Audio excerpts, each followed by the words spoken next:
দর্শক, আমন্ত্রণ 24 ঘন্টায় বহু আশা জাগা নিয়ে নতুন রাজনৈতিক দল, যেটি শিক্ষার্থীদের নেতৃত্বে, যারা জুলাই গণ অভ্যুত্থানের নেতৃত্ব দিয়েছে, সেটি আনুষ্ঠানিকভাবে ঘোষণা হবে রাত পোহালে। কিন্তু এরই মধ্যে অনেক কিছু সেই দলের সম্পর্কে জানা গেছে। কারা দায়িত্বে থাকছেন, কেমন হবে, তাদের গঠনতন্ত্র নিয়েও খানিকটা ধারণা পাওয়া যাচ্ছে। নতুন এই রাজনৈতিক দলই কি তাহলে আসলে নতুন রাজনৈতিক বন্দোবস্তের পথে বাংলাদেশের যে যাত্রা শুরুর স্বপ্ন দেখানো হয়েছিল গেল জুলাই আগস্টে, তার একটি বড় সোপান? সেসব নিয়ে আমরা কথা বলতে চাই। আপনাদের সঙ্গে আছেন মাহফুজ মিশু, আমার সঙ্গে স্টুডিওতে আছেন ঢাকা বিশ্ববিদ্যালয়ের গণযোগাযোগ সাংবাদিকতা বিভাগের শিক্ষক অধ্যাপক ডক্টর শামীম রেজা স্যার। স্বাগত আপনাকে। আছেন মীর আরশাদুল হক, তিনি জাতীয় নাগরিক কমিটির কেন্দ্রীয় সদস্য। এখন পর্যন্ত জাতীয় নাগরিক কমিটির অনেকেই নতুন দলে চলে যাবেন, হয়তো সেটা আমরা কালকেই জানতে পারবো আনুষ্ঠানিকভাবে। আছেন নবগঠিত ছাত্র সংগঠন গণতান্ত্রিক ছাত্র সংসদের মুখ্য সংগঠক তাহমিদ আল মুদাসসির চৌধুরী। চৌধুরী, আপনাকেও স্বাগত আমাদেরকে সময় দেওয়ার জন্য। আমাদের সঙ্গে নিজের নির্বাচনী এলাকা থেকে যুক্ত হচ্ছেন ব্যারিস্টার রুমিন ফারহানা, তিনি বিএনপি দলীয় সাবেক হুইপ। ব্যারিস্টার রুমিন ফারহানা, আপনাকেও ধন্যবাদ এত দূর থেকে আমাদের সঙ্গে যুক্ত হওয়ার জন্য। আপা, আপনার কাছে আসবো। আমি একটু তাহমিদ, আপনাকে দিয়ে আলোচনাটা শুরু করতে চাই।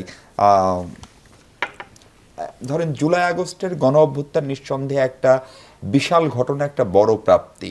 ধরেন, রুমিন আপারা 16-17 বছর ধরে যে আন্দোলন করেছেন এবং অন্যান্য ক্রিয়াশীল রাজনৈতিক সংগঠনগুলো একটি সুষ্ঠু নির্বাচনের জন্য, মানবাধিকারের জন্য, বৈষম্যের বিরুদ্ধে, সেটি চূড়ান্তভাবে সফলতা পেয়েছে আপনাদের উদ্যোগ বা আপনাদের নেতৃত্বে। ফলে সেই জায়গা থেকে আপনারা কেবল বৈষম্য বিরোধী আন্দোলনে করেন না, আপনারা একটা নতুন বাংলাদেশ বিনির্মাণের স্বপ্ন দেখিয়েছিলেন। সেই বাংলাদেশের অনেক বৈশিষ্ট্যের কথা আপনারা বলছেন, রাষ্ট্র সংস্কারের কথা বলেছিলেন, এবং সেইখান থেকে এসে আপনারা একটা পূর্ণাঙ্গ ছাত্র সংগঠনের ঘোষণা দিলেন গতকালকে, এবং তার কমিটিও আংশিক ঘোষিত হয়েছে। সেটি দিতে গিয়ে বেশ কিছু অনাকাঙ্ক্ষিত ঘটনা ঘটেছে, সেগুলো নিয়ে আমরা আলোচনা করেছি। আমার প্রথম প্রশ্নটা হচ্ছে, এই ছাত্র সংগঠনটি অন্যান্য ছাত্র সংগঠন থেকে কি অর্থে আলাদা? অসংখ্য ধন্যবাদ। একটি বিষয় লক্ষ্য করুন, সেটি হচ্ছে আমরা আসলে যে আকাঙ্ক্ষা নিয়ে বা যে আশা নিয়ে এই গণ অভ্যুত্থানটা করেছি, সেই অভ্যুত্থানের পরবর্তী সময়ে যে সংস্কারগুলো হওয়ার দরকার ছিল, সেই সংস্কারগুলো কিন্তু আমরা পাইনি। এবং আমরা একটা লম্বা সময় থেকে রাষ্ট্রের মধ্যে একটা প্রেশার গ্রুপ হিসেবে একটি অরাজনৈতিকভাবে কাজ করার চেষ্টা করেছি, যেখানে সরকারকে প্রেশার দিয়ে আমরা এই সংস্কারগুলো আদায় করার চেষ্টা করেছি। এবং আমরা বলতে পারি যে আমরা আসলে এই জায়গা থেকে যে পরিবর্তনটুকু আমরা আশা করেছিলাম, সেই পরিবর্তনটুকু আমরা পাইনি। যে সংস্কারগুলোর কথা আমরা বলেছিলাম, সেই সংস্কারগুলো আমরা সেই অর্থে আদায় করতে পারিনি। ঠিক এখান থেকেই আসলে একটা নতুন যে ভ্যাকিউম তৈরি হয়েছিল, যে রাজনৈতিক একটি শূন্যস্থান তৈরি হয়েছে, সেই শূন্যস্থান পূরণের জন্য এবং নতুন করে আমরা আসলে যে স্বপ্ন নিয়ে অভ্যুত্থানটা ঘটিয়েছিলাম, সেই স্বপ্নটাকে পূরণ করার জন্য আমার একটি রাজনৈতিক সংগঠনের প্রয়োজন, রাজনৈতিক দলের প্রয়োজন। কারণ আলটিমেটলি প্রত্যেকটা জিনিস কিন্তু রাজনৈতিকভাবেই ডিল করা হয়। আমরা যে স্বপ্নগুলোর কথা বলি, সেই স্বপ্নগুলো প্রত্যেকটা বাস্তবায়ন করার জন্য আপনাকে অবশ্যই রাজনীতিতে আসতে হবে, এবং ওই পলিসি মেকিংয়ের জায়গাগুলোতে আপনাকে রাজনৈতিকভাবেই যেতে হবে। ঠিক এই জায়গা থেকেই আমাদের কিন্তু এই রাজনৈতিক সংগঠনটাতে আসা, এবং এই সংগঠনটাতে আমরা তৈরি করেছি এই জন্য যে আমার এই সংগঠনের মাধ্যমে আমি যে একটি নতুন ছাত্র রাজনীতি, যেটা আমরা আগেও বলেছি যে আমাদের এই ছাত্র রাজনীতি হবে লেজর ভিত্তিহীন। তো এই জায়গা থেকে যদি আমি বলি যে আমার অন্যান্য ছাত্র সংগঠনগুলো থেকে কিভাবে আলাদা, প্রথম জায়গাটা হচ্ছে খুবই গুরুত্বপূর্ণ, যে আমার এই ছাত্র সংগঠন কোনো একটা নির্দিষ্ট দলের বা নির্দিষ্ট কোনো ব্যক্তির লেজর ভিত্তি করবে না। দ্বিতীয়ত, আমরা যদি দেখি বাংলাদেশে ছাত্রলীগ চলে যাওয়ার পরে বাংলাদেশে কিন্তু ছাত্র রাজনীতির মধ্যেও একটা অনেক বড় ভ্যাকিউম, যেসব শিক্ষার্থীরা রাজনীতি করতে চায়, এবং সেখানে আসলে আপনি দেখবেন এক ধরনের ডানপন্থী দলগুলো এবং বামপন্থী দলগুলো আইডিওলজিক্যাল একটা বাইনারি আছে। এর মাঝামাঝি যে দলগুলো মধ্যপন্থী দল, সে দলগুলোর কিন্তু বাংলাদেশে বর্তমানে খুবই অভাব। যে দলটা হচ্ছে অনেক বেশি ইনক্লুসিভ হবে, প্ল্যাটফর্মটা নাই, যে প্রত্যেকটা দল মতের মানুষ বিনা সংকোচে একটা জায়গায় আসতে পারবে। বর্তমানে আমরা ছাত্র দলকে দেখি, ছাত্রদল জাতীয়তাবাদী দল, তারা বাংলাদেশি জাতীয়তাবাদের কথা বলে, কিন্তু তাদের জায়গা থেকে আমরা যদি দেখি যে ছাত্রদল তাদের কাজকর্ম সেটা কিন্তু শিক্ষার্থীদের থেকে অনেক বেশি দূরে, এবং রিসেন্ট যে ঘটনাগুলো ঘটছে একটার পর একটা, সে প্রত্যেকটা ঘটনায় কিন্তু এই জিনিসগুলো স্পষ্ট হচ্ছে। আপনি আমাকে ছোট করে একটু বলবেন, এই যে দলীয় ভিত্তি না করা, তার মানে ওনারা কালকে যে দলটি আনুষ্ঠানিকভাবে আত্মপ্রকাশ করবে, সেই দলের সঙ্গে আপনাদের কোনো সম্পর্ক থাকবে না? নাহিদ ইসলাম দলের নেতৃত্ব। এই প্রশ্নটা। দ্বিতীয় জায়গা হচ্ছে, কদিন আগেও প্রকৌশল বিশ্ববিদ্যালয় খুলনা, সেখানে ছাত্র রাজনীতি মুক্ত ক্যাম্পাসের জন্য যে আন্দোলন, সেটাকে আপনারা সমর্থন দিয়ে আপনারা নিজেরাই ছাত্র সংগঠন করছেন, এইটা খানিকটা সাংঘর্ষিক কিনা? আচ্ছা দেখুন, আমাদের প্রথমত হচ্ছে সম্পর্কের কথা বললেন। বর্তমানে যে নাগরিক কমিটি এবং যে নতুন রাজনৈতিক দল আসছে, দুটি দলই এবং আমাদের যে ছাত্র সংগঠন, আমরা সবাই আসলে অভ্যুত্থানের শক্তি হিসেবে, রাজনৈতিক দল না, মানে নাগরিক কমিটি থেকে যে ছাত্র যে রাজনৈতিক দলটি আসছে, নাগরিক কমিটি এবং বৈষম্য বিরোধী ছাত্র আন্দোলন মিলে, এবং এর পাশাপাশি যে ছাত্র সংগঠনটি আসছে, দুটি দলই কিন্তু অভ্যুত্থান থেকে বের হয়ে আসা একটি শক্তি। এবং আমাদের যে আদর্শগত জায়গা, সেই আদর্শগত জায়গার মধ্যে কিছুটা মিল আছে, কিছুটা বা অনেকটা মিল আছে, যেটি আস্তে আস্তে হয়তো পরিষ্কার হবে যে আমাদের বিশ্বাসের সাথে তাদের বিশ্বাসের মিল আছে কিনা। কিন্তু এখানে আসলে লেজুর ভিত্তিক একটা দল যেভাবে হয়, যে আসলে আমার ডিসিশন মেকিং এর জায়গাগুলো ওই মাদার অর্গানাইজেশন থেকে আসে, আমার লিডারশিপ, আমার ইকোনমিক সাপোর্ট, প্রত্যেকটা জিনিস মাদার অর্গানাইজেশনগুলো থেকে আসে, এই জায়গাগুলো থেকে আমাদেরকে বের হতে হবে। এবং আমাদের টার্গেটই হচ্ছে এটা, যে আমরা ওই সংগঠনের সাথে, অন্য যে কোনো সংগঠনের সাথে এইসব জায়গাগুলো থেকে সম্পূর্ণ আলাদা থাকবে। আমাদের যে ডিসিশন মেকিংগুলো হবে সেগুলো আমাদের ইন্টারনাল গ্রুপের মাধ্যমে হবে, এবং আমাদের নেতৃত্ব বাছাই হবে কাউন্সিলিং এর মাধ্যমে। আমরা কিন্তু মুক্ত ক্যাম্পাস আমরা অলরেডি সেটা ঘোষণা দিয়েছি। এর পাশাপাশি দেখেন, আমাদের দেশে কিছু বিশ্ববিদ্যালয় আছে যে বিশ্ববিদ্যালয়গুলোতে আইনিভাবে ক্যাম্পাসগুলোতে ছাত্র রাজনীতি নিষিদ্ধ। তো আমাদের কথা হচ্ছে, যেখানে আসলে শিক্ষার্থীরাই ওই জায়গাগুলোতে অলরেডি নিষিদ্ধ, সেখানে আমরা জোর করে ছাত্র রাজনীতি ঢুকাবো না। বাট যেসব জায়গায় বৈধ, যেখানে এটা যেহেতু আমার একটা ফান্ডামেন্টাল রাইট, আমি একটা চর্চা করতে পারবো, ওই জায়গাতে আমি আমার রাইটটা হচ্ছে চর্চা করব। ডক্টর শামীম রেজারা যদি আগামীতে সিন্ডিকেটের সিদ্ধান্ত নিয়ে ঢাকা বিশ্ববিদ্যালয়ের ছাত্র রাজনীতি নিষিদ্ধ করে, আপনারা সেখানে দেখেন, এখানে একটা বিষয় হচ্ছে এরকম, যে আপনার যদি এই ধরনের কোনো সিদ্ধান্ত আসে, সেই সিদ্ধান্তের যৌক্তিকতা নিয়ে অনেক ধরনের কথা হবে, ডিবেট হবে, আপনারা বিচার বিবেচনা করে অবশ্যই অবশ্যই অবশ্যই। আমি আমি আমি আমি আরশাদ আপনার কাছে একটু আসতে চাই, ছাত্রদের সংগঠনটা এবং নাগরিক কমিটি আপনারা আসলে প্রায় একই নৌকায় ছিলেন বা একই যাত্রায় ছিলেন, একই যুদ্ধে ছিলেন, আরো সহজ করে বললে। সেই যাত্রায় এসে সিনিয়ররা নাগরিক কমিটি গেলেন, যারা এখনো ছাত্র তারা বৈষম্যবিরোধী ছাত্র আন্দোলন থেকে, এই দুইটা প্ল্যাটফর্ম সম্ভবত এক্সিস্ট করবে যা বুঝছি, ফলে সেখান থেকে আপনি একটা নতুন রাজনৈতিক দল করছেন। আমরা ছাত্র সংগঠনটার যে অভিষেক বা অনুষ্ঠান, সেখানে একটা অনভিপ্রেত ঘটনা দেখেছি, কেউ কেউ পদত্যাগ করেছেন, আপনাদের দল থেকেও দুজনের নাম ঘোষিত হওয়ার পরে তারা পদত্যাগ করেছেন। কালকে কি আমরা শুধু নতুন দলের ঘোষণা চমক দেখবো, নাকি এরকম অনাকাঙ্ক্ষিত কোনো কিছু হতে পারে, নাকি সেই বিষয়টি মীমাংসা করে ফেলতে সক্ষম হয়েছেন? আচ্ছা, এখানে যেটা হয়েছে, গতকালকের যে ঘটনাটার কথা আপনি বললেন, প্রথমে হচ্ছে দায় এড়ানোর যে সংস্কৃতি, সেখান থেকে বেরিয়ে আসতে হবে। সেই ঘটনাটা অবশ্যই দুঃখজনক এবং অনভিপ্রেত। সেই ক্ষেত্রে অলরেডি 3 জনের একজন তদন্ত কমিটি গঠন করা হয়েছে। আপনি বললেন একজন অলরেডি পদত্যাগ করেছেন। তো পার্টির ক্ষেত্রে যেটা হয়, যে আগামীকালকে যে আমরা ঘোষণাটা দিব দল ঘোষণার ক্ষেত্রে, সেই ক্ষেত্রে আমরা চেষ্টা করতেছি সারা দেশ থেকে সকল শ্রেণী পেশার মানুষের একটা উপস্থিতি থাকবে, এবং নতুন বাংলাদেশ গড়ার জন্য আমরা যে একটা স্বপ্ন দেখেছি জুলাই অভ্যুত্থানের পরে, সেইটার একটা রিপ্রেজেন্টেশন যেন হয়। তো সেইখানে আপনি যেটা বললেন যে একই রকম ঘটনা ঘটতে পারে কিনা, আমরা তো আমাদের জায়গা থেকে সর্বোচ্চ চেষ্টা করব সেই ঘটনা যেন না হয়, অন্তত আমাদের দিক থেকে যেন না হয়। তবে যেহেতু নতুন একটি দল উঠে আসছে, অনেক রকমের মানুষ আছে, অনেক রকমের দল আছে, বা অনেক রকম প্রেশার গ্রুপ আছে যারা চায় না যে তরুণরা একটা রাজনৈতিক দল আকারে সফলতার মুখ দেখুক। সেক্ষেত্রে সম্ভাবনা থাকেও যে বাহির থেকে কেউ একজন ইন্ধন দিল বা এই ধরনের পরিস্থিতি। তবে আমরা যেটা চেষ্টা করব যে সর্বোচ্চ সতর্কতার সাথে এবং নিজেদের মধ্যে বোঝাপড়া এবং সতর্কতার মাধ্যমে খুব সুন্দরভাবে একটা নতুন দিনের সূচনা করতে আমরা চেষ্টা করব। একটা বড় অভিযোগ হচ্ছে যে যেহেতু নাহিদ ইসলাম সরকারে ছিলেন, তিনি বেরিয়ে এসছেন, অথবা এখনো মাহফুজ আলম এবং আসিফ তারা সরকারে আছেন, খোদ প্রধান উপদেষ্টা ডক্টর মোহাম্মদ ইউনূসের একটা আশীর্বাদ বা সুদৃষ্টি আপনাদের দিকে আছে, ফলে এটি কি কোনোভাবে সরকারের সহায়তায় তৈরি একটি দল হতে যাচ্ছে? আচ্ছা, এই প্রশ্নটার জবাব আমি অন্য একটা টক শোতে দিয়েছিলাম।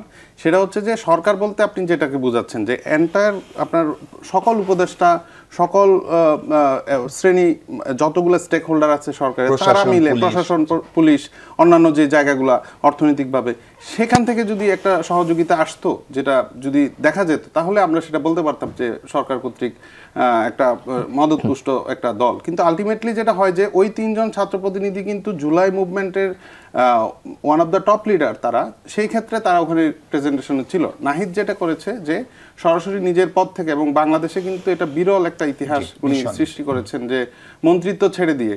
তো তার যদি জনগণের কাতারে আসে রাজনীতি করার সেই অভিপ্রায় না থাকতো, সে কিন্তু সেখান থেকে আসতো না। আমাদের অন্য ক্যান্ডিডেটরাও ছিল। তো আমাদের অ্যান্ড ইন্টারনাল যে বডি, সেখানে আলোচনার মাধ্যমে সিদ্ধান্ত হয় যে নাহিদ আসবে আমাদের প্রধান হয়ে, সেই সিদ্ধান্ত সে কিন্তু সাথে সাথে মেনে নিয়েছে। আরেকটি যেটা বললেন আপনি যে বাকি দুজন আছে বা এই তিনজন বা ডক্টর মোহাম্মদ ইউনূসের কথা বলেছেন, তারা আসলে আমাদেরকে ওইভাবে কোনো রকম কোনো সুযোগ সুবিধা প্রদান করেছে এরকম কিন্তু কোনো প্রমাণ এখন পর্যন্ত নাই। ডক্টর শামীম রেজা, অনেকেই বলছেন যে এই নতুন দলটার দিকে অনেক মানুষ তাকিয়ে আছে। ধরেন এই দলটা নিয়ে গণমাধ্যমের প্রথম পাতায় যত খবর প্রকাশিত হয়েছে এই মধ্যে দল ঘোষণার আগেই, সম্ভবত বাংলাদেশের সাম্প্রতিককালের কোনো দল নেই, আমরা 2007-এর কথাও যদি মনে করি, সেরকম হয়নি, কারণ প্রেক্ষাপটটাই ভিন্ন। ফলে আপনার এখন পর্যন্ত মূল্যায়ন কি এই দলটি এবং ছাত্র সংগঠনটি কেমন হতে যাচ্ছে, এবং সেখানে বিশাল জনগোষ্ঠীর যে আকাঙ্ক্ষা এবং আমাদের বাংলাদেশের রাজনীতির যে প্রচলিত গতিপথ, যেটাকে তারা নতুন রাজনৈতিক বন্দোবস্ত বলছে, সেই পথে কি সত্যি সত্যি যাত্রা শুরু হবে? তার আগে আমার একটু ভালো লাগার অনুভূতির কথা বলি যে আসাদুল তো আমার সরাসরি শিক্ষার্থী ছিলেন আমারই বিভাগের, এবং তামিদও আমাদের খুব স্টার একজন বিতার্কিক, এবং আমরা বিভিন্ন সময় বলেছি যে বাংলাদেশের প্রতি তোমাদের দায়ী দায়িত্ব শিক্ষক হিসেবে যা বলে বিশ্ববিদ্যালয়ের, কিন্তু আমরা কখনো এরকম ভাবিনি যে পরিস্থিতির মধ্যে দিয়ে বাংলাদেশ গেছে গত 15-20 বা আরও বেশি সময়, একজন সাধারণ পরিবারের সন্তান বিশ্ববিদ্যালয়ে পড়তে এসে সে একটা রাজনৈতিক দল গঠনের প্রক্রিয়ায় থাকবে। আমরা কখনো ভাবিনি, বিতর্ক সমিতির সঙ্গে আমার 30-40 বছরের যোগাযোগ, যে তাহমিদের মতো কেউ একজন ভালো বক্তা, ভালো বিতার্কিক, যিনি যুক্তি বোঝেন, তিনি একটা রাজনৈতিক দল বা একটা আদর্শের নেতৃত্ব দেবেন। কারণ সবকিছু একটা কুক্ষিগত, একটা কোটারিভুক্ত অবস্থার মধ্যে, সে যে দলই হোক না কেন, বৃহৎ রাজনৈতিক দলগুলোর এমনই অবস্থা আমাদের এখানে তৈরি হয়েছে। এমনকি বাম সংগঠনগুলো কোনো কোনো ক্ষেত্রে সেই অভিযোগের বাইরে না, যে তাদের একটা নির্দিষ্ট গোষ্ঠীর বাইরে তারা নেতৃত্ব হাতছাড়া করতে চান না। সেখানে তারা যে আসতে পেরেছেন এই বয়সে, যেখানে এখনো তাদের দীর্ঘ জীবন পড়ে আছে, তারা দেশের জন্য, রাষ্ট্রের জন্য কাজ করতে পারবেন, এই ভালো লাগার অনুভূতি আমার মনে হয় যে সৎভাবে আমার ব্যক্ত করা উচিত অন্য যে কোনো সমালোচনায় যাবার আগে। আর যে প্রত্যাশার কথা আপনি বলছেন, দেখেন, আমি কালকের যেভাবে তারা আয়োজন করছেন সেটাকে আমাদের স্বাগত জানাতে হবে। একটা নতুন গণতান্ত্রিক দল তৈরি হবে, আমরা কেন স্বাগত জানাবো না? আমার দৃঢ় বিশ্বাস পুরনো দলগুলো স্বাগত জানাবে, যারা গণতান্ত্রিক মূল্যবোধে বিশ্বাস করে। আগেও স্বাগত জানিয়েছে, তারা অনেক অংশীজনকে নিমন্ত্রণ করেছেন, দাওয়াত দিয়েছেন, তারা যারা পারবেন তারা হয়তো আসবেন। এবং এরা যে দল করবেন, আমি ব্যক্তিগতভাবে কিন্তু শুরু থেকেই এ ব্যাপারে আমি খুব একটা সন্দিহান ছিলাম না। এটা হয়তো তারা কৌশলগত কারণে কখনো বলেছেন যে না আমরা করব না, এখনো সিদ্ধান্ত নিইনি, কিন্তু যারা এমন অভ্যুত্থান ঘটান, আপনি কি পৃথিবীর একটা দৃষ্টান্ত দেখাতে পারবেন যে তিনি তার ক্ষমতা ছেড়ে দিয়েছেন? দুটো মডেল থাকে, হয় যারা অভ্যুত্থান করেন তারাই পুরো দায়িত্ব নিয়ে নেন, অথবা তারা দায়িত্বে থেকে তারা একটা উইং তৈরি করেন যেটা মাঠ পর্যায়ে কাজ করে, তারা সরকার। এটাই তো, এর বাইরে পৃথিবীতে কোনো আর রাজনৈতিক মডেল আমাদের কাছে নাই। তারা দীর্ঘ সময় ধরে মাঠে একটা প্রেশার গ্রুপ হিসাবে কাজ করেছেন, এবং যখন যে ঘটনা ঘটেছে সেগুলো কতখানি কি অবস্থায় ছিল সেটা অন্য আলোচনার বিষয়। সেটা রাষ্ট্রপতির ইস্যু থেকে শুরু করে, ঘোষণা দেওয়া থেকে শুরু করে, সচিবালয় আক্রমণ করতে চেষ্টা করা, বিভিন্ন ইস্যুজে তারা উপস্থিত হয়েছেন, গেছেন, সশরীর তারা গেছেন, কথা বলেছেন, বক্তব্য দিয়েছেন। এবং একটা সময় পরে এটা খুবই স্বাভাবিক, যেটা তামিদ বলেছেন, যে এই যে নতুন বন্দোবস্তের কথা, নতুন প্রত্যাশার কথা, সেটা আপনি যদি আরও বছর পর বছর চলতে থাকেন এবং এইভাবে মাঠের দল হিসেবে তারা গিয়ে অকুস্থলে যাবে, একটা পরিবর্তন আনবে, এটা তো কোনো বাস্তবসম্মত মডেলও না, এবং এটা একসময় কাজও করবে না। সুতরাং রাজনৈতিক দল তাদের গঠন করতেই হতো যদি তাদের টিকে থাকতে হয়, তাদের আদর্শ সামনে নিয়ে যেতে এবং তাদের কর্মসূচি বাস্তবায়ন করতে হয়। তো সেদিক থেকে এখন চ্যালেঞ্জগুলো আছে, চ্যালেঞ্জগুলো যে এখন তারা আর শিক্ষার্থী আর বলা যাবে না, এখন একটা তরুণদের দল। শিক্ষার্থী তো রাজনৈতিক দল হয় না, আপনি যখন দল গঠন করবেন তখন আপনি আসলে বড়দের ক্লাবেই যোগদান করলেন। আবার এটা তরুণদের দলরা নিশ্চয়ই এখানে সিনিয়ররাও সেটা তারা নিশ্চয়ই বিভিন্ন ক্যাপাসিটিতে তারা তাদেরকে যুক্ত করবেন। সুতরাং এটা এখন মোটামুটি বিগ বয়েজ ক্লাব, এবং সেখানে যারা আছেন সেখানকার পরিস্থিতিটা দেখেন, সেখানকার জটিলতা আছে, কুটিলতা আছে, একই সঙ্গে সেখানে অনেক অভিজ্ঞ অংশীজনরাও সেখানে আছেন, যারা সরকার পরিচালনা করেছেন, বিরোধী দলে থেকেছেন, দীর্ঘ সময় বিভিন্ন প্রক্রিয়ার মধ্যে দিয়ে গেছেন। আমরা যে কোনো মূল্যে হয়তো তাদের সমালোচনা করতে পারি, কিন্তু তাদের রাজনৈতিক অভিজ্ঞতাগুলোকে এখন আপনার বিবেচনায় নেবেন, তারাও সেই বিবেচনায় নেবেন। যে আগে হয়তো বলা যেত যখন রাজনৈতিক দল ছিল না, আপনি এইটা, আপনি ওটা, এইটা খুব সহজে, কিন্তু এখন তো তার অভিজ্ঞতার মুখোমুখি আপনাকে হতে হবে, এবং সেইভাবে প্রতিদ্বন্দ্বী হিসাবে আপনাকে। অতএব তাদের অভিজ্ঞতা, আমি ইতিবাচক দিয়ে যদি শুরু করি, তাদের কৌশল নেবার যে বিভিন্ন সময়কার যে বিভিন্ন পথ পরিক্রমার মধ্যে দিয়ে তার, যেমন যদি বিএনপির কথাই বলি, বিএনপির জন্মের পর থেকে যে অবস্থার মধ্যে দিয়ে গেছে, সে দীর্ঘ এরশাদ সরকারকে পেয়েছে, আন্দোলন করেছে, নিজের সরকার বহু রকম অবস্থার মধ্যে দিয়ে, এর বাইরেও বহু রকম কূটকৌশল কাজ করে রাজনীতিতে, সেটার মুখোমুখি তারা হবেন। এবং রাজনীতি যখন, যেটা আসাদুল্লাহ একটু আগে ব্যাখ্যা দিচ্ছিলেন, সে তো কেবলমাত্র সরকার না, রাজনৈতিক দল সেখানে আছে, রাষ্ট্র আছে, রাষ্ট্রের সংস্থাগুলো আছে, গুরুত্বপূর্ণ বাহিনীও সরকারের অংশ। তারা সরাসরি রাজনীতি না করলে সবার সমন্বয়েই রাজনৈতিক পরিবেশটা তৈরি হয়।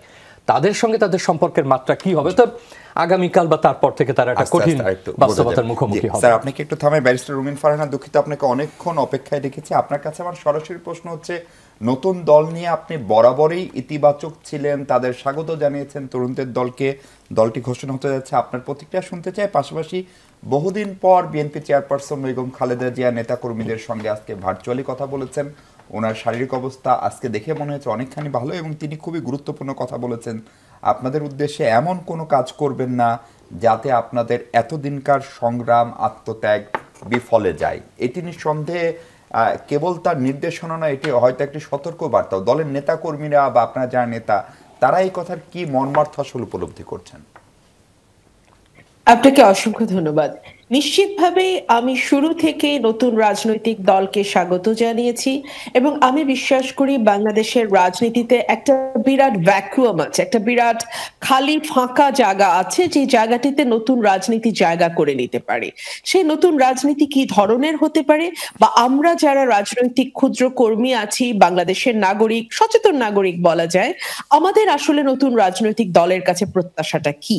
আমাদের প্রথম প্রত্যাশা, যেটা আমি একজন রাজনৈতিক কর্মী হিসেবে ফিল করি, সেটা হচ্ছে নতুন রাজনৈতিক দলটি যেন ভেতরে বাইরে ডেমোক্রেসির চর্চাটা করে, এবং এই রাজনৈতিক দল যেটি নতুন ভাবে গঠিত হচ্ছে, নতুন করে গঠিত হচ্ছে, এই রাজনৈতিক দলের যারা টপ লিডারশিপে থাকবে, তারা যেমন জবাবদিহিতার মধ্যে থাকবে দলের ভেতরে এবং বাইরে, একইভাবে দলে যারা কর্মী থাকবে, সমর্থক থাকবে, একেবারে মানে লোয়ার টায়ারে যারা কাজ করবে, তারাও যেন এই ধরনের জবাবদিহিতার মধ্যে থাকে।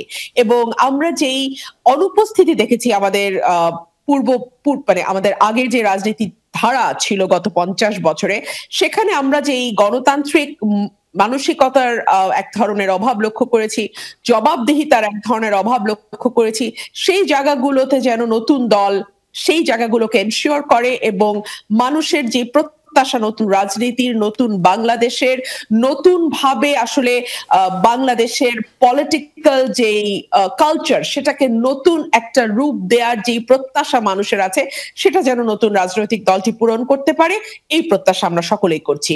তবে একই সঙ্গে আমি এটা না বলে পারছি না যে এই রাজনৈতিক দলটি গঠিত হবার আগে তাদের যে ছাত্র সংগঠনটি গঠিত হয়েছে, কিংবা হয়তো তারা এখন বলবেন যে এটা তাদের ছাত্র সংগঠন নয়, এটা একটা ডিফারেন্ট ছাত্র সংগঠন, what ever it may be, কিন্তু এটা গঠনের সময় আমরা দেখলাম বেশ কয়েক দফা এক ধরনের ঝামেলার মধ্যে দিয়ে যেতে হয়েছে, মারামারি হয়েছে, বা স্টুডেন্টদের মধ্যে অসন্তোষ আমরা লক্ষ্য করেছি। এই বিষয়গুলো না হলেই ভালো ছিল, এবং নেতা নির্বাচনটা যদি মনোনয়নের ভিত্তিতে না হয়ে নির্বাচনের ভিত্তিতে হতো, অর্থাৎ ভোট দিয়ে নেতা নির্বাচন করা হতো, তাহলে কিন্তু শুরু থেকেই একটা নতুন ট্রেন্ড আমরা দেখতে পেতাম। শুরু থেকেই আমরা দেখতে পেতাম যে এক ধরনের জবাবদিহিতা এবং গণতন্ত্রের চর্চা। সো নতুন দলের কাছে আমাদের প্রত্যাশা ছিল এই বিষয়গুলো। আমরা দেখেছি প্রাইভেট বিশ্ববিদ্যালয়ের যারা শিক্ষার্থী আছেন, তাদের অবদানকে যদি মাত্র 6 মাসের মধ্যে আমরা ভুলতে বসি, তাহলে খুব অন্যায় করা হবে তাদের সঙ্গে। যখন ঢাকা বিশ্ববিদ্যালয় সহ সরকারি বিশ্ববিদ্যালয়ের হলগুলো একটির পর একটি বন্ধ করে দেয়া হচ্ছিল, এবং আমরা অনেকেই হতাশ হয়ে ভাবছিলাম আবারও বুঝি আমাদের দীর্ঘ পথ পাড়ি দিতে হবে, অন্ধকার পথ পাড়ি দিতে হবে, তখন কিন্তু প্রাইভেট বিশ্ববিদ্যালয়ের ছাত্রছাত্রীরাই পথে নেমে এসেছিল, এবং নর্থ সাউথ এবং অন্যান্য যে প্রাইভেট বিশ্ববিদ্যালয়গুলো আছে, তাদের স্টুডেন্টরা যদি সেই সময়ে আন্দোলনটাকে চাঙ্গা করে সামনের দিকে এগিয়ে না যেত, তাহলে হয়তো আন্দোলনটি এত দ্রুত 36 দিনের মধ্যে সফল হতো কিনা এই প্রশ্ন অনেকেই তুলছে। সো সেই জায়গা থেকে দেখতে গেলে প্রাইভেট ইউনিভার্সিটিতে যারা পড়ে, তারা কিন্তু সাধারণত বিসিএস এর জন্য লড়াই করে না, তারা ম্যাক্সিমামই চেয়ারপারসনের বক্তব্য নিয়ে আপনার প্রতিক্রিয়াটা জানাতেন। তারা কিন্তু যেভাবে ফ্রন্ট লাইনে গিয়ে লড়াইটা চালিয়ে গেছে, তাদের আরো বেশি অংশগ্রহণ যদি দেখতাম, নারীদের আরো বেশি অংশগ্রহণ যদি দেখতাম, আমরা যদি নৃ জাতিগোষ্ঠী তাদের অংশগ্রহণ আরেকটু বেশি দেখতাম, তাহলে আমার কাছে মনে হতো যে এটা সকল শ্রেণী পেশা এবং লিঙ্গ বর্ণ ভেদে সকলকে নিয়েই একটা ইনক্লুসিভ পার্টি তৈরি হয়েছে, একটা ইনক্লুসিভ ছাত্র সংগঠন তৈরি হয়েছে। আমি আরেকটু বেশি আশাবাদী হতে পারতাম। আর আজকে বাংলাদেশ জাতীয়তাবাদী দল বিএনপি কাউন্সিল হয়েছে দীর্ঘ 7 বছর পর। 2018 সালে কাউন্সিল হয়েছিল, তখন দেশনেত্রী বেগম খালেদা জিয়া কারাগারে যাননি, তার 4 দিন পরেই তাকে কারাগারে নেওয়া হয় এবং সেই সময় তিনি এই বর্ধিত সভায় মানে খুব শক্তভাবে কিছু কথা বলেছিলেন যে হয়তো আমাকে কারাগারে যেতে হবে, কিন্তু আমার নেতাকর্মীদের প্রতি আমার আহ্বান থাকবে, আমার অনুরোধ থাকবে এবং আমার নির্দেশনা থাকবে যে তারা যেন কোনোভাবেই কোন রকম কোন অরাজকতার সঙ্গে যুক্ত না হয়, তারা যেন সরকারকে কোনো সুযোগ না দেয় এবং তারা যেন সরকারের পাতা ফাঁদে পা না দেয়। এবং সেই সময় আমরা দেখেছি যে আমাদের নেতাকর্মীরা কিন্তু যথেষ্ট ধৈর্যের পরিচয় দিয়েছে এবং দেশনেত্রী বেগম খালেদা জিয়া যেভাবে নির্দেশনা দিয়ে গিয়েছিলেন 4 ফেব্রুয়ারি 2018, তারা কিন্তু অক্ষরে অক্ষরে সেই নির্দেশনা 8 ফেব্রুয়ারি যখন তিনি কারাগারে তাকে নিয়ে যাওয়া হলো, তারপরে কিন্তু তারা সেই নির্দেশনা অক্ষরে অক্ষরে পালন করেছে। এবং আজকে 7 বছর পরে যখন দেশনেত্রী বেগম খালেদা জিয়া আবারও বর্ধিত সভায় ভিডিও বার্তা পাঠালেন, সেখানেও দেখুন তিনি কিন্তু দেশের একজন নেত্রী হিসেবে, আমি দলের নেত্রী বলবো না, তাকে যদি আমরা বিএনপির ফ্রেমে আটকে ফেলি তাহলে তাকে খুব ছোট একটা ফ্রেমে আটকে ফেলা হয়। তিনি আসলে পুরো বাংলাদেশের নেতা এবং তিনি আমি তাকে একটা স্টেটসম্যান বলি, তিনি অনেক অনেক দূরদৃষ্টি সম্পন্ন একজন রাজনৈতিক নেতা। সো আমি বলবো যে তার আজকের যে বক্তব্য সেটাও যদি আপনি একটু লক্ষ্য করেন, একইভাবে যখন এই স্টুডেন্ট মুভমেন্টটা সাকসেসফুল হলো এবং 36শে জুলাই যখন বাংলাদেশ দ্বিতীয়বার স্বাধীন হলো, তখনও কিন্তু দেশনেত্রী বেগম খালেদা জিয়া এক ধরনের নির্দেশনামূলক অল্প ছোট একটা ভিডিও বার্তা দিয়েছিলেন। আপনি দুটো যদি আপনি একটু লক্ষ্য করেন, আপনি দেখবেন দুটোর মধ্যেই একটা বার্তা খুব পরিষ্কার যে ব্যক্তির চেয়ে দল বড়, দলের চেয়ে দেশ বড়। একটা বিরতি নেই, বিরতির পর আমি আপনার কাছেই ফিরবো যে এই সরকারের নিরপেক্ষতা নিয়ে মির্জা ফখরুল প্রশ্ন তুলেছেন বেশ কয়েকবার, আজকেও তিনি তুলেছেন। এই সরকারকে কেন নিরপেক্ষ মনে হচ্ছে না, অথবা এই সরকারকে কেন গতানুগতিক যে তত্ত্বাবধায়ক সরকারের ধারণা তার মতো করে বিএনপি দেখতে চাইছে, সেই প্রশ্নের ব্যাখ্যা আপনার কাছে শুনবো। দর্শক, তার আগে ছোট্ট একটা বিরতি নিই।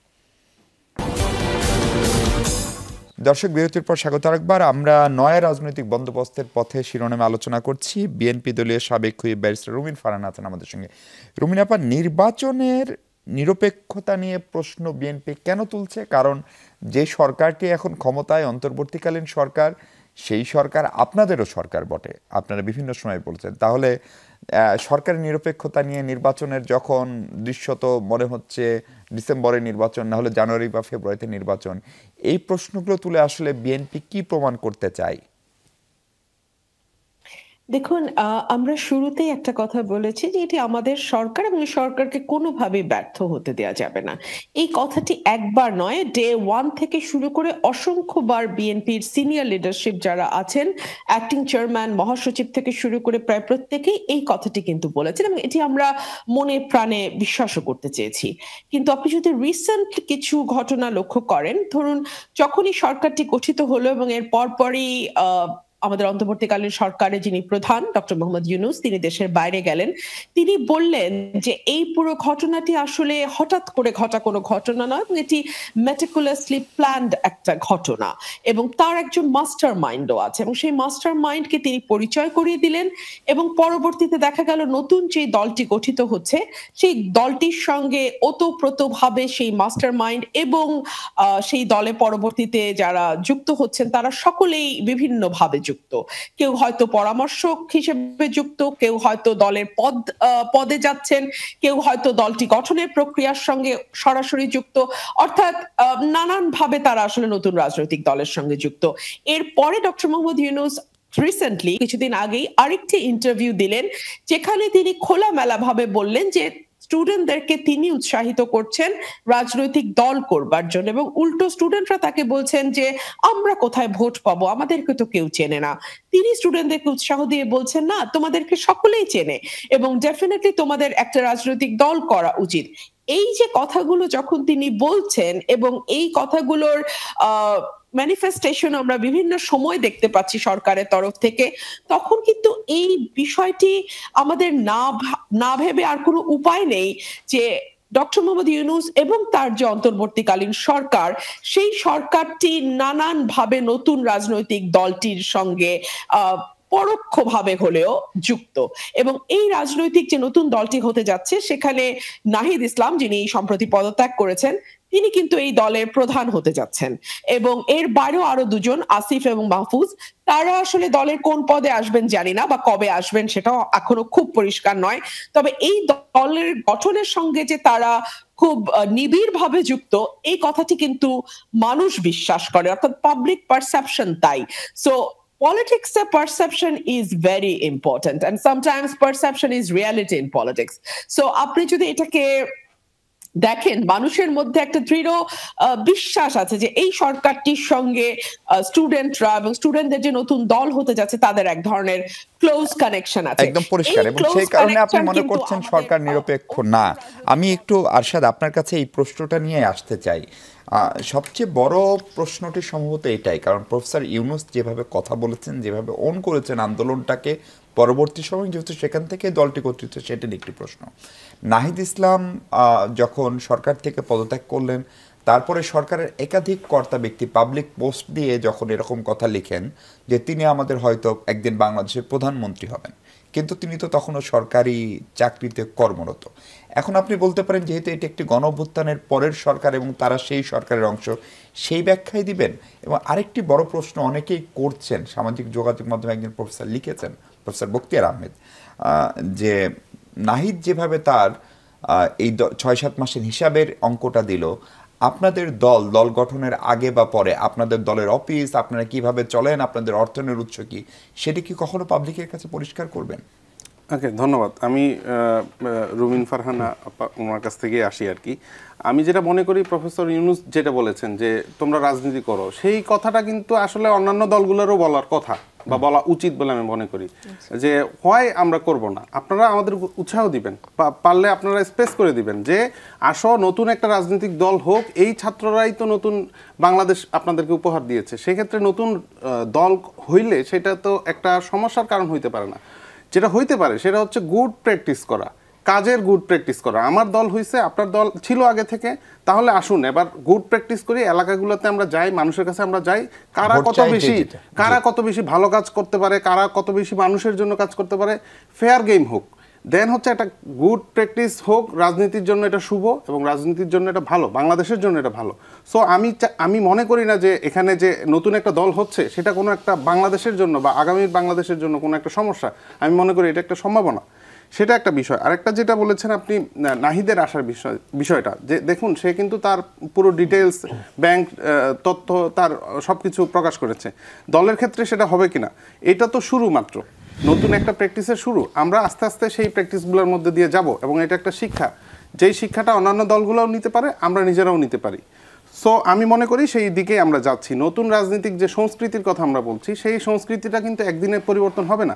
এখনও আপনি দেখবেন এলাকায় গেলে যেটা হয় যে নির্বাচন যখন আসে, হঠাৎ করে গিয়ে একজন মানুষ এসে হাজির হয়, পাঞ্জাবি পরে ঘুরতেছে, মানুষজনকে সাময়িক একটা হয়তো ট্রিটমেন্ট দিচ্ছে, সাময়িকভাবে অনেক তরুণ বাড়ানো হয়, সাময়িকভাবে তাকে একটা ট্রিটমেন্ট দিয়ে সাময়িকভাবে তাকে একটা আশা দেখায়, কিন্তু আফটার ইলেকশন তাকে কিন্তু আর সেখানে পাওয়া যায় না। এবং তার যে আধিপত্য, যে জনগণের উপর যে শোষণ বেড়ে যায়, সেই কালচার থেকে কিন্তু আমরা বের হয়ে আসার চেষ্টা করতেছি। এবং আমরা যেহেতু নতুন দল, আমরা এবং একই সাথে আমরা এটা বলবো যে পাবলিক পারসেপশন যে আপনারা সরকারের সমর্থন পুষ্ট, এটাকে আপনাদের জন্য ইতিবাচক না নেতিবাচক? আচ্ছা, প্রথমত পাবলিক পারসেপশন এটা কিন্তু পুরোপুরি বলা যায় ফারহানার দাবি, হ্যাঁ ওনার দাবি, কিন্তু আমি এটার সাথে ফুলি এগ্রি করতেছি না। পাবলিক পারসেপশন এটা যে এখানে তারা দেখছে যে তরুণ যারা টপ লিডিং ছিল জুলাই মুভমেন্টে, তাদের একটা আমরা সামনে তাদেরকে দেখতে পাচ্ছি। এবং সেই জায়গা থেকে নাহিদ তার পদ থেকে ছেড়ে দিয়ে, মন্ত্রিত্ব ছেড়ে দিয়ে একটা উদাহরণ সৃষ্টি করে এখানে এসেছে। সো এখানে আপনি যাদেরকে দেখবেন সামনের সারিতে, তারা অবশ্যই এই মুভমেন্টে সবচেয়ে ভালো অগ্রণী ভূমিকা রাখা মানুষগুলো। পাশাপাশি আমরা যেটা চাবো সেটা হচ্ছে অন্যান্য সকল শ্রেণী পেশার মানুষের একটা সংযুক্ত আমরা ঘটাবো, এবং সেটার মাধ্যমে বাংলাদেশের এত বছরের যে জার্নি রাজনৈতিক যে নোংরা কালচার সেটা আমরা পরিবর্তন করবো। আসলে আরেকটা প্রশ্ন, সম্ভবত এই ক্ষমতার অপব্যবহার বলতে সবাই বেশিরভাগ অর্থনৈতিক বিষয়টাকে বোঝায়। ধরেন রূপায়ণ টাওয়ার আপনাদের যে অফিস, আমাদের শীর্ষ নেতা যারা আপনাদের, তাদের যে গাড়ি, তাদের যে লাইফ স্টাইল বদলে যাওয়া, সেই সবের অর্থের উৎস কি, সেটা কি আপনারা পরিষ্কার? আচ্ছা, এই ক্ষেত্রে যেটা হয়েছে যে ওইখানে আমাদের যে অফিসটা সেটা আমরা ভাড়ায় নিয়েছি, ডিটেলস হয়তো আমাদের দপ্তরের কাছে থাকবে। আর আপনি যাদের কথা বলেছেন সেক্ষেত্রে সবাই যে আসলে গাড়ি নিয়ে ঘুরতেছে, যেমন আমি কিন্তু আপনাদের যমুনা টিভির গাড়ি নিয়ে আসলাম, এবং আমি এখনো রিক্সা নিয়ে ঘুরি, ইভেন ও ছাত্ররা, আবার অনেকে অডি নিয়েও ঘুরেন, সেটার ব্যাখ্যা তারা দিবেন, অবশ্যই তারা দিবেন, এবং আমি চাই যে জবাবদিহিতামূলক একটা পরিস্থিতি তৈরি হোক। আপনারা এরকম আনবেন এবং তাদেরকে প্রশ্ন করবেন, জনগণ তাদেরকে প্রশ্ন করবে এবং জনগণকে তারা সেটা ব্যাখ্যা দিবে। এখান থেকে আসলে এড়িয়ে চলার সুযোগ নেই, অথবা কোনো কনক্লুশনেও না দেওয়ার পরামর্শ। হ্যাঁ, দারুণ। আমি একটু মুদাসসির আপনার কাছে যে প্রশ্নটা করতে চাই, আপনি বলছিলেন যে লেজুর ভিত্তিক ছাত্র রাজনীতি আপনারা করবেন না বা করার কথা না, অন্তত পরিকল্পনাটা। তাই যদি হয় তাহলে ধরেন এই যে কালকের ঘটনা, আপনাদের যিনি রিফাত রশিদ সমত যিনি পদত্যাগ করলেন, তাকে আমরা পরে জানলাম যে মহানগরের ছেলেপেলেরা গিয়ে তার নাম প্রস্তাব করেছে, যেটাকে আপনারা যারা ঢাকা বিষয়ে তারা মনে করেছেন যে বেসরকারি পক্ষ থেকে হয়তো তার নাম প্রস্তাব করা হচ্ছে। এই যে ভুল বুঝাবুঝি, এই যে এক ধরনের ভাইজম, অমুক ভাই তমুক ভাই, সেটা আপনাদের সংগঠনে ভবিষ্যতেও থাকবে কিনা, এটি একটি জায়গা। আপনার সংগঠনের সম্মেলন হলে, প্রোগ্রাম হইলে নাহিদরা বা ওনারা চিফ গেস্ট হবেন কিনা, এবং আপনাদেরই বা টাকার উৎস কি? ধরেন ছাত্রদলকে আমি ধরে নিচ্ছি বিএনপি ক্ষমতায় থাকলে বিএনপি দেয় বা বিএনপির ব্যবসায় দেয়, আপনাদের তো কোনো বড় ভাই নাই, যেহেতু দলটাই নতুন, আপনাদের কোনো ব্যবসা না, আপনাদের অর্থায়ন আসবে কোথা থেকে? রাজনীতি করতে হলে টাকাও তো লাগবে। আচ্ছা, দেখেন, প্রথমত হচ্ছে আমি একটু রুমিন ফারহানা আপার কথা থেকে আসি। তিনি প্রথমে যেটা বললেন যে আমরা যে কালচারটা শুরু করেছি সেই কালচারটা আসলে ডিফারেন্ট হতে পারতো, সেখানে আসলে আদিবাসী বা হচ্ছে অন্যান্য সবার ইনক্লুশন থাকতে পারতো। এখানে একটা বিষয় খুবই গুরুত্বপূর্ণ, সেটা হচ্ছে আপনার, আমি একটা দল করতে গেলে, একটা রাজনৈতিক দল করতে গেলে আমার আসলে সেখানে প্রত্যেকের ইনক্লুসিভিটিটা যেমন প্রয়োজন, তেমনি হচ্ছে আদর্শিক মিলের জায়গাটাও খুব বেশি প্রয়োজন। আমি কিন্তু চাইলেই সবগুলো আন্দোলনের বা অভ্যুত্থানের প্রত্যেকটা স্টেককে এখানে জায়গা দিতে পারি না। কারণটা হচ্ছে আমার একটা রাজনৈতিক দল একটা নির্দিষ্ট আইডিওলজি নিয়ে চলে।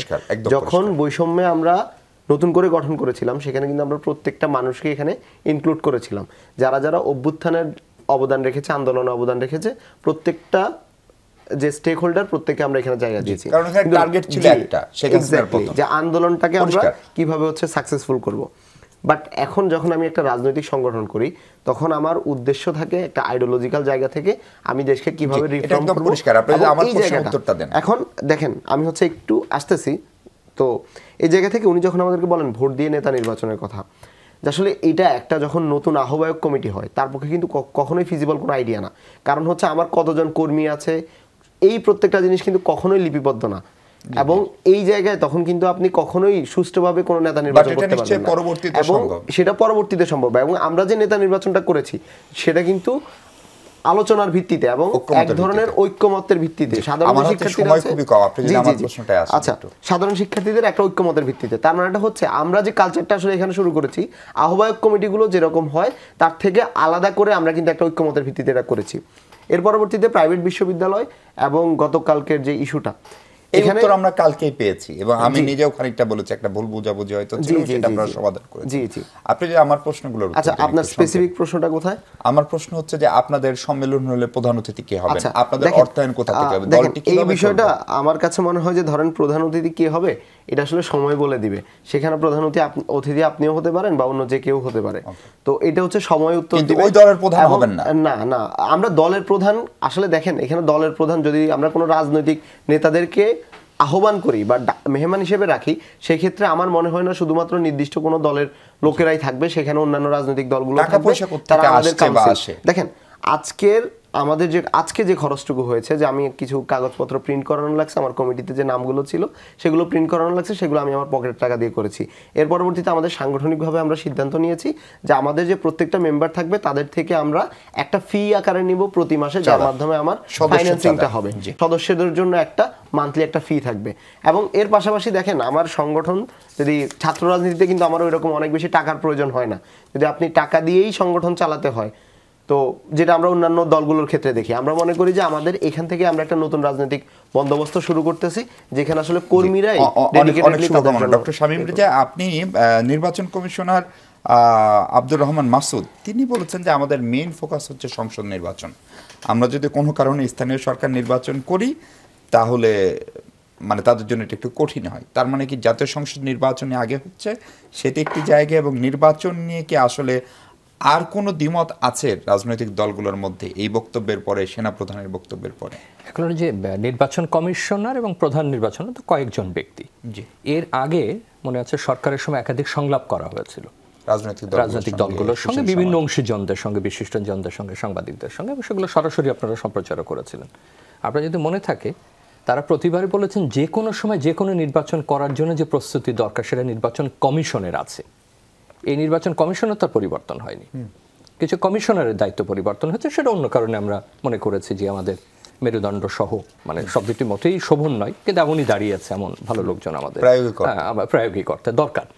তাহলে এটাকে যদি একটা সচিবালয়ের মতো ধরে নিই, একটা বড় অফিস ধরে নিই, তাহলে তার প্রস্তুতির কথা বারবার ওঠে কেন? সে তো আগেও বারবার বলেছে সে প্রস্তুত। আমি একটা ছোট উদাহরণ দিই, যে একবার ওই যে দিনের দিন যে সরঞ্জামাদি পাঠানো হয় বা ইত্যাদি, সেটা কোন একটা জায়গায় আমরা বলছিলাম যে বোধহয় স্থানীয় নির্বাচন বা কিছুর আগে সংলাপে, যে আপনারা আগের দিন পাঠান না কোনো পাহাড়ি এলাকায়, অন্যান্য জায়গায়, আমাদের দুর্গম এলাকায়। তো উচ্চপদস্থ একজন কর্মকর্তা বললেন যে এটা লাগে না, আমরা এখন এত প্রস্তুত এবং এত আমাদের ব্যবস্থা যে আমরা সকালেই পাঠালে ওটা হবে, কোনো রকম অসুবিধা হবে না আমাদের। তো এরকম সেই কনফিডেন্সের অফিসই তো আছে, তার তো কোনো পরিবর্তন হয়নি, সেই ব্যুরোক্রেসিতে কোনো পরিবর্তন হয়নি, সেই সরবরাহ ব্যবস্থাতে কোনো পরিবর্তন হয়নি, সেই অ্যারেঞ্জমেন্টে তো কোনো পরিবর্তন হয়নি। এখন আগে স্থানীয় হবে না জাতীয় হবে সেটা রাজনৈতিক আলাপের বিষয়, সেটা অংশীজনদের আলাপের বিষয়। নির্বাচন কমিশন কিভাবে এই কথাগুলো বলে যে এটা হলে পারবো, ওইটা হলে পারবো না, পার্থক্যটা কি তার মধ্যে? আর এবার স্থানীয় নির্বাচন কয়েক ধাপে হয়, সেটা আমরা জানি। কথা বলার কথা, সে কি আসলে সেই কথা বলে না? কোনো সে পুরনো সংস্কৃতিতেই ফিরে আসছে, সেভাবে তারা বলছেন না। আপনি বরং এমন হতে পারে যে তারা বলতে পারেন যে রাজনৈতিক সিদ্ধান্ত আসবে আমরা সেটা বাস্তবায়ন করব, কিন্তু আমরা যে কোনো করার জন্য প্রস্তুত। সরকার যে নির্দেশনা দেবে, এখানে পরিবর্তন হয়েছে তা হাতে গোনা কয়েকজন ব্যক্তির, বাকি তো কোনো ব্যবস্থার পরিবর্তন সেখানে হয়নি। তাহলে কথা ঘোরাচ্ছেন কেন তারা? তার মানে এর আগে যে তথ্য তারা আমাদেরকে দিয়েছেন সে তথ্য তাহলে সঠিক না, এবং সেটা আপনার রেকর্ডে থাকবার কথা। বিভিন্ন আলোচনায় আমরাও তাদেরকে বলেছি, এবং যখনই প্রশ্ন করেছে বলেছেন আমরা প্রস্তুত।